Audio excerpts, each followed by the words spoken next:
I'm Ari Costa. And I'm Eren Celeboglu. We're the directors of All Fun and Games, and this is Nightmare Fuel.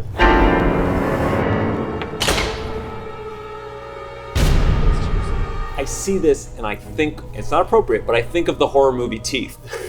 I just imagine that this thing is laced with some kind of horrific government-grade LSD that if you take, you either lose your mind or you turn into a monster or you hallucinate and you murder someone. I wrote a short story once about a guy who works at a pharmaceutical company, and he put ADHD drugs and anxiety drugs and depression drugs into candies, and he was just like sending it around to neighborhood children to see how they reacted to things. There's some kind of like scary kind of ice cream man type story with drugs in candy for sure. Right, on Halloween, and like one of these kids, like he like takes it and all of a sudden turns into a little monster and starts biting the rest, and then they all just yes. Grab the next one. Oh boy, God almighty. I mean, well, this is Chris Evans. Yes.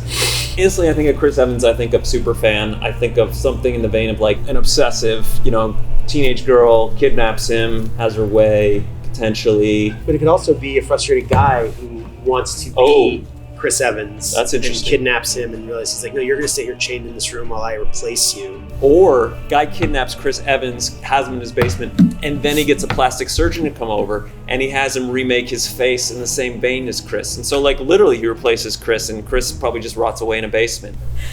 That's incredible.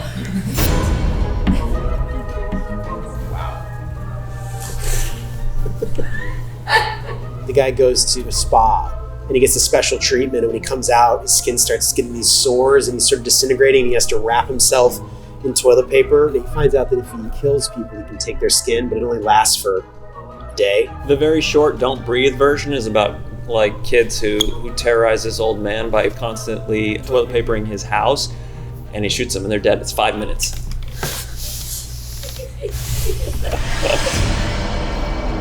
This feels like you have a director who's a horrible person, who's constantly shouting at people, degrading the entire crew, and then sort of at the end, he's cast in a little movie where it's the crew, it's the actors, it's everyone taking their revenge on him. No, that's cool. That's interesting because it's like the role reversal. Like they kidnap the director and make a movie and put him through the paces that he puts them through. Yeah, but they're killing him on camera, slowly. Yeah, that's good.